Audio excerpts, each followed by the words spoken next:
Justice served. Have you ever been looked down on by your own family? Told you're not good enough, not sophisticated enough, not classy enough to be seen with them? I have. My older brother Marcus literally uninvited me from our family's year-end party because I wasn't classy enough for his corporate friends. He thought he was embarrassing me, putting me in my place, reminding me that he was successful and I was less than.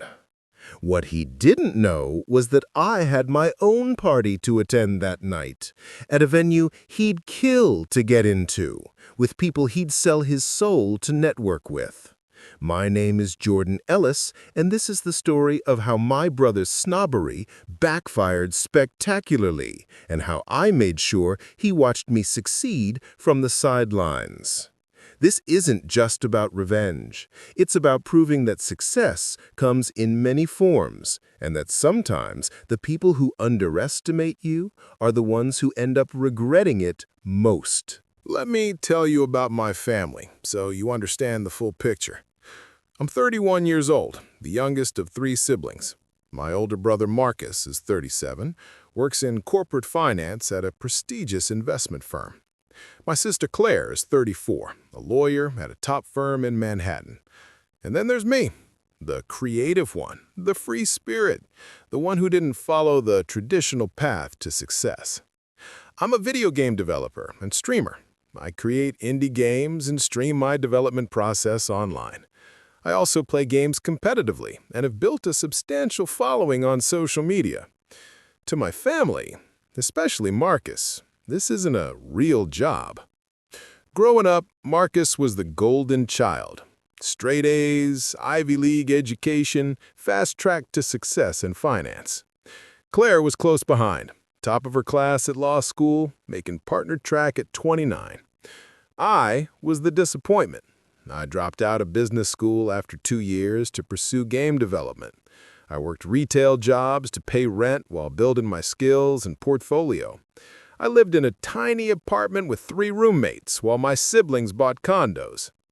"When are you going to get a real job?" became the family refrain. Every holiday, every family dinner, someone would ask, usually Marcus. "Game development is a real job," I'd say. "Playing video games all day isn't a career, Jordan. It's a hobby," Marcus would reply, with that condescending smile he'd perfected. My parents were disappointed, but tried to be supportive in their own way. They didn't really understand what I did, but they hoped I'd eventually grow up and get a corporate job. Marcus, though, was openly disdainful. He'd introduced me to his friends as my little brother who plays games for a living, with this tone that made it clear he found me embarrassing. At family gatherings, he'd talk loudly about his bonuses, his promotions, his business trips. Then he'd turn to me and say, "So, Jordan, still living with roommates?" "Yep, still building my business." "Right, your business." The air quotes were audible. But here's what Marcus didn't know. I was succeeding. Really succeeding. My indie game had launched 6 months earlier and become a massive hit. Not viral hit, actual commercial success. It had sold over 2 million copies at $20 each. After platform fees and expenses, I'd personally made around $25 million. $25 million! I hadn't told my family, partly because I wanted to prove I could do it on my own. Partly because I enjoyed watching Marcus patronize me while I was actually wealthier than he'd ever be. I was still living in my modest apartment because I liked it. I was still dressing casually because I worked from home. I was still driving my 10-year-old Honda because it ran fine. But in my bank account, 8 figures. And I was about to make sure Marcus found out in the most spectacular way possible. The Ellis family has a tradition, a year-end party to celebrate the year's achievements, usually hosted by my parents, attended by extended family, and each sibling's closest friends. This year, Marcus had volunteered to host it at his penthouse apartment in Manhattan. "I want to do something special," he told everyone. Invite some of my colleagues, make it a real event. I should have seen what was coming. 2 weeks before the party, Marcus called me. Jordan, we need to talk about the year-end party. Okay, what about it? Look, I'm going to be honest with you. I'm inviting some important people from work, managing directors, potential clients, people who matter to my career. And I think it's best if you maybe sit this one out. I was silent, processing what I was hearing. It's not personal, he continued, but these people are sophisticated. They're used to a certain level of professionalism, and you, with your t-shirts and your video game talk, it's just not the vibe I'm going for. Are you uninviting me from our family's year-end party? I'm suggesting that maybe you'd be more comfortable somewhere else. I don't want you to feel out of place around all these corporate types. You're uninviting me because I'm not classy enough? He sighed. Don't make this dramatic, Jordan. I'm trying to do something important for my career, and I need everyone there to make the right impression. You don't make the right impression. You're not classy enough for this crowd. There, I said it. I should have been hurt, should have been angry, but instead, I felt something else. Satisfaction, because Marcus had just handed me the perfect opportunity. You know what, Marcus? You're right. I don't think I'd fit in at your corporate party. I actually have another event that night anyway. Really? What event? A party. At the Crown. The Crown was the most exclusive venue in Manhattan, a private club that was notoriously difficult to access. Even very wealthy, well-connected people struggled to get memberships. The Crown? Jordan, you can't just walk into the Crown. Do you even know what that place is? I'm not walking in. I'm hosting an event there. Silence. Then, you're lying. Believe what you want. Have fun with your corporate party. I'll be at mine. I hung up before he could respond. Within an hour, I got calls from both my parents and Claire. Jordan, Marcus says you're not coming to the party? Mom said, sounding worried. He said something about you having another event. He uninvited me, said I wasn't classy enough for his corporate friends, so yeah, I'll be somewhere else. That can't be true. Marcus wouldn't... Ask him. He literally told me I don't make the right impression and that I should sit this one out. My dad got on the phone. Jordan, I'm sure it was a misunderstanding. It wasn't, but it's fine. I do have another event. I'm hosting a party at the Crown for my industry friends. The Crown? How did you... Jordan, that place costs a fortune just for membership. I'm aware. See you at Christmas, Dad. Claire called next. Marcus is freaking out. He says you're lying about hosting an event at the Crown. I'm not lying. Jordan, how could you possibly afford the Crown? You're a game developer. That place is for... She trailed off, realizing what she was about to say. For people with money? Yeah, I know. Good thing I have money. What are you talking about? You'll see. Tell Marcus I hope his party goes well. I'm sure his corporate friends will be very impressed. I spent the next 2 weeks planning the perfect counterparty. The Crown wasn't just exclusive, it was legendary. Getting an event space there required either a platinum-level membership, which cost $100,000 annually, or a one-time event fee that started at $50,000. I paid for both, the membership and a premium event package. Total cost $200,000, worth every penny. I invited everyone who mattered in the gaming and tech industries, developers from major studios, popular streamers and content creators, investors who funded gaming startups, journalists from top gaming publications, but I also invited some crossover guests, tech CEOs, entertainment industry people, even a few celebrities who were known to be serious gamers. The guest list read like a who's who of the gaming world and the broader tech scene. People Marcus would absolutely recognize and desperately want to network with. I hired top-tier catering, an open bar with premium everything, and a live DJ who was popular in gaming circles. I rented out the Crown's main ballroom, a space that could hold 200 people and had floor-to-ceiling windows overlooking Manhattan. The dress code was elevated casual. Nice, but not stuffy. The vibe I was going for was successful but authentic, impressive but comfortable. I created a beautiful invitation and sent it digitally to all my guests. The invitation featured artwork from my game and clearly stated it was hosted by me at the Crown. Then, I made sure word got out. I posted about it on my social media, where I had about 500,000 followers. Excited for our year-end celebration at the Crown. Can't wait to see everyone and celebrate an incredible year in gaming. The gaming press picked it up. Indie developer Jordan Ellis hosts industry celebration at exclusive Manhattan venue.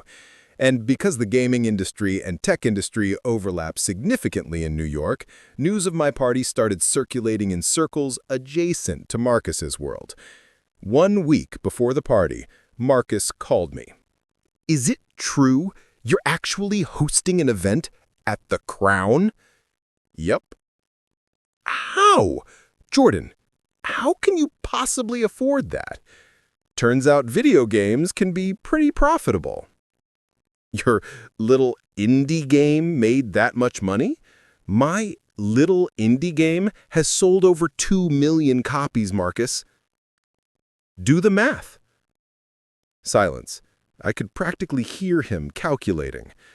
2 million copies at... Oh my God! Jordan, how much money have you made? Enough. Enough to afford the Crown, enough to live comfortably, enough that I don't need your approval or your connections or your corporate friends. Why didn't you tell us? Because you were all so busy looking down on me, telling me to get a real job, acting like I was an embarrassment. I figured I'd let you all keep thinking that while I actually built something successful. Jordan, I'm sorry, I didn't know. You didn't know because you never asked. You assumed. You judged. You uninvited me from our family party because I wasn't classy enough. Well, Marcus, I hope you have fun at your party. Mine's going to be incredible. Another pause. Can I come to your party? No. Jordan, please. Some of the people on your guest list. I've been trying to get meetings with them for years. This could be huge for my career. My party isn't for your career. It's for the people who respected me before I made money, the people who saw value in what I was building. You're not one of those people. You're really going to exclude your own brother? The irony was beautiful.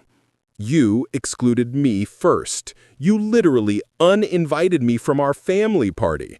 So no, you can't come to mine. But I'll post plenty of photos on social media. You can see what you're missing. I hung up and blocked his number for the week. I had a party to finalize. December 30th arrived, the night of both parties. Marcus's party was scheduled for 7 p.m. at his penthouse. Mine was scheduled for 8 p.m. at the Crown, just 20 blocks away. I got ready in my apartment, putting on a designer blazer over a nice shirt with dark jeans and expensive sneakers. Elevated casual, like the invitation said. I looked successful but comfortable. Exactly the image I wanted. My phone was blowing up with messages from family. "Mom, Jordan, please reconsider. The family should be together." "Dad, both you boys are being stubborn. Can't you work this out?"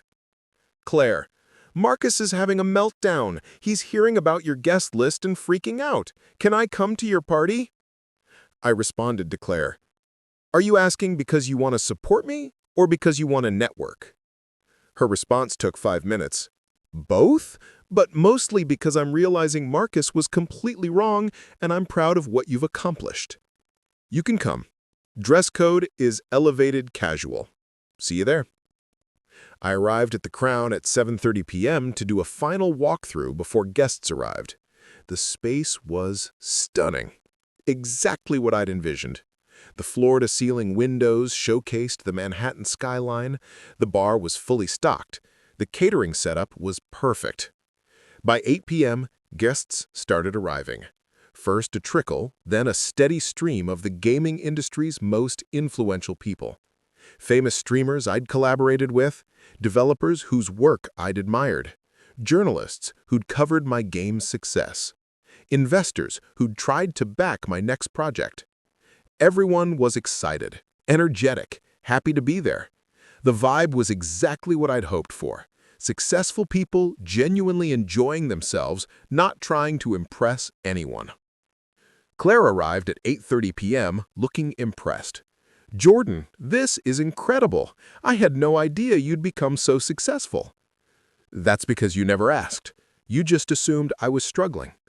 She had the grace to look ashamed. "You're right. I'm sorry. I bought into Marcus's narrative that you were just playing games and wasting your life. I should have taken you more seriously." "Yeah, you should have." "Can I make it up to you? Because there's a tech CEO I represent legally, and he'd love to meet you. He's been looking for gaming investments." "I'll meet him." "But Claire, I'm not mad at you like I am at Marcus. You were dismissive, but you were never cruel.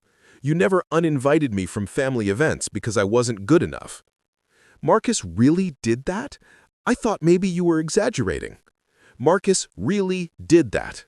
Told me I wasn't classy enough for his corporate friends, that I didn't make the right impression." She shook her head.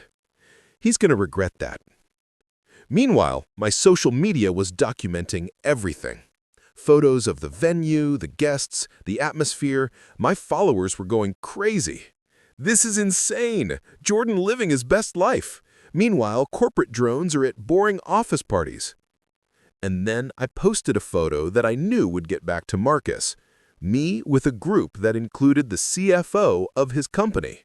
Because yes, I'd invited someone from Marcus's firm. Not Marcus's boss, but someone senior enough that Marcus would absolutely recognize him and absolutely want access to. The CFO, Robert Chen, was a closet gamer. He followed my work and had reached out months ago to tell me he loved my game. When I invited him to the party, he jumped at the chance. "Your brother works at my firm," Robert had mentioned when he arrived. "I know. He uninvited me from his party tonight because I wasn't classy enough for his colleagues." "Classy enough? You're one of the most successful indie developers in the country. What's not classy about that?" "Apparently, video games aren't respectable in his world." "Well, they're respectable in mine. Let's get a photo." We posed together, Robert with his arm around my shoulder, both of us smiling. I posted it with the caption, "Great hanging with Robert Chen from Sterling Investment Group. Video games bring together the best people." I found out later what was happening at Marcus's party. According to Claire, who heard it from our parents, the party had been going fine. Corporate colleagues making small talk, networking happening, the kind of stiff, professional gathering Marcus had envisioned. But then, people started checking their phones, started seeing posts from my party, started recognizing names and faces from my guest list. "Is that Jordan Ellis?" one of Marcus's colleagues had said, looking at someone's phone. "The game developer? You know him?" "Know him. My son is obsessed with his game, and he's at the Crown right now with Robert Chen? How does he know Robert Chen?" Marcus had gone pale. Throughout the night, it got worse. More people at Marcus's party discovered my party, discovered that I was connected to people they wanted to network with, discovered that the little brother who plays video games was actually a multi-millionaire with serious industry connections. "Your brother developed Starlight Nexus?" one woman had asked Marcus, naming my game. "My firm has been trying to invest in gaming startups. We'd love to meet him." We're not that close." "Oh, that's too bad. My kids love his game. I was hoping you could introduce us." Around 11 p.m., the photo of me with Robert Chin reached critical mass. It had been shared widely on social media, gaming news sites had picked it up, and someone had sent it to Marcus. He called me. I let it go to voicemail. His voicemail: "Jordan, we need to talk. I had no idea you knew Robert Chin. He's the CFO of my company. If I'd known you were this connected, obviously I would have... Look, can we talk? I made a mistake. A big mistake. Please call me back." I deleted the voicemail. Claire texted me. "Marcus left his own party early. He's devastated. Just FYI." Me? Good. Claire, you're really not going to forgive him? Me. He didn't exclude me because he thought I had nothing to offer. He excluded me because he thought I was embarrassing. That's not a mistake. That's who he is. My party went until 2 a.m. It was a massive success. People were already asking about next year's event. I made valuable connections, strengthened existing relationships, and proved to everyone, including myself, that I'd truly made it. And I did it all without Marcus. The next morning, hungover but satisfied, I woke up to 37 missed calls and countless texts. Most were from Marcus. I read through his text messages chronologically. 11:47 p.m. "Jordan, please call me. We need to talk about what happened tonight." 12:23 a.m. "I saw the photos from your party. It looked amazing. I'm really proud of you." 1:15 a.m. "I made a terrible mistake. I should never have uninvited you. I was wrong." 2:34 a.m. "Please talk to me. I'm your brother." 3:02 a.m. "I know you're probably asleep, but I can't sleep. I keep thinking about how badly I screwed this up." And finally, at 8:17 a.m., "I'm coming over. We need to talk in person." I texted back, "Don't. I'm not ready to talk to you." He showed up anyway at 10 a.m. I almost didn't let him in, but curiosity won. I opened the door. Marcus looked terrible.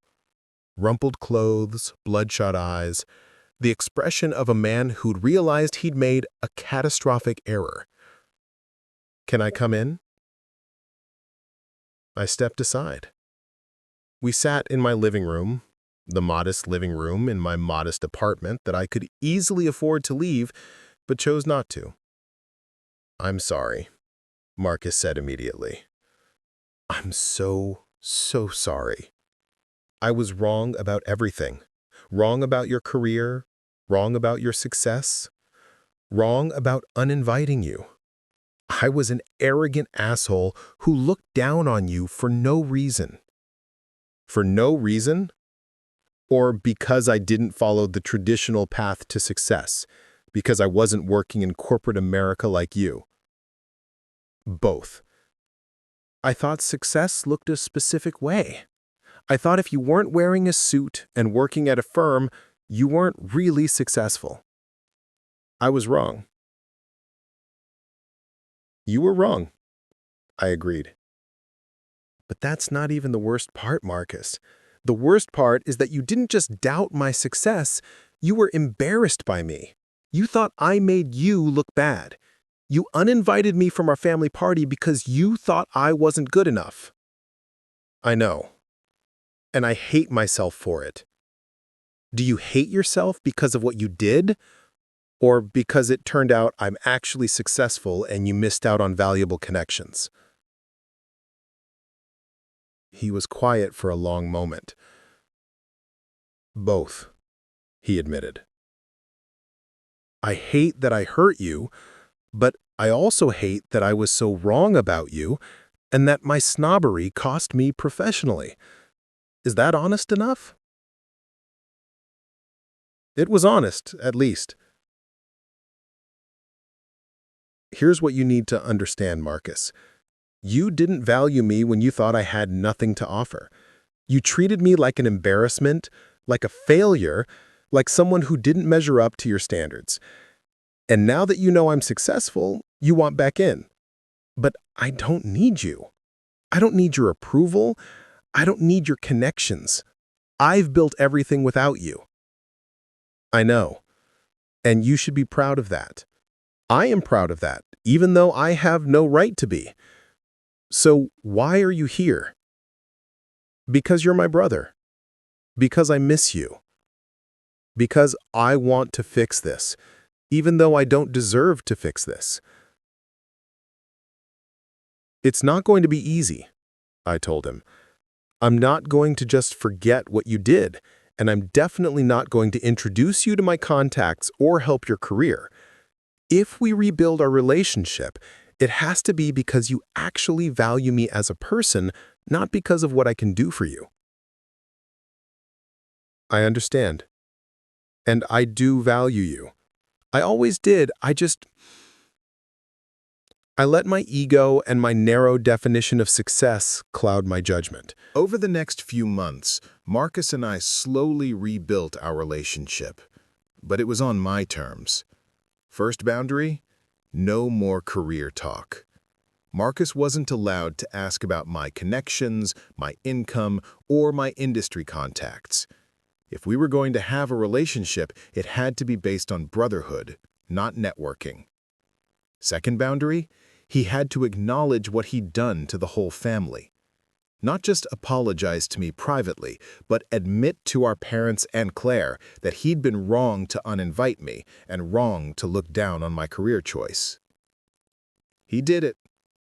At Christmas dinner, in front of everyone, he said, I owe Jordan an apology. I've spent years treating him like he was less successful than me because he didn't follow a traditional career path. I was wrong. He's built an incredible career, and I should have respected that from the beginning. I especially apologize for uninviting me from the year-end party. That was cruel and elitist and completely unacceptable. My parents looked uncomfortable. They don't like conflict.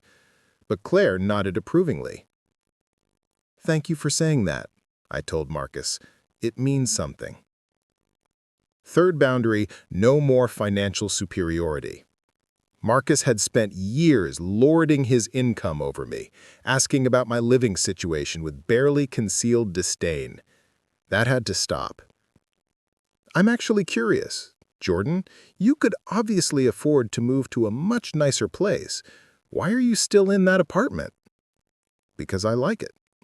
I like my roommates. I like the neighborhood. Just because I can afford something expensive doesn't mean I need it. I'm not trying to impress anyone. Marcus flinched at that, the implication clear. He'd bought his penthouse partly to impress people. I'd kept my modest apartment because I was secure in who I was. The rebuilding wasn't linear. There were moments when Marcus would slip back into his old patterns, making comments about real careers, getting a little too interested in who I was collaborating with, showing signs of the old condescension. Each time, I called him out. That's the old Marcus talking, the one who thought he was better than me. Are we doing that again? He'd catch himself, apologize, try to do better. Slowly, we found a new normal.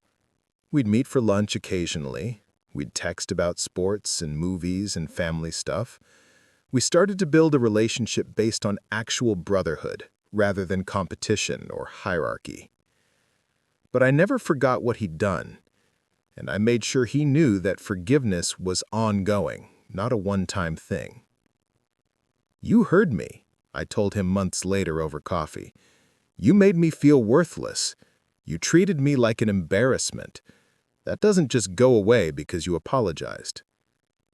I know, he said quietly. I'm trying to do better.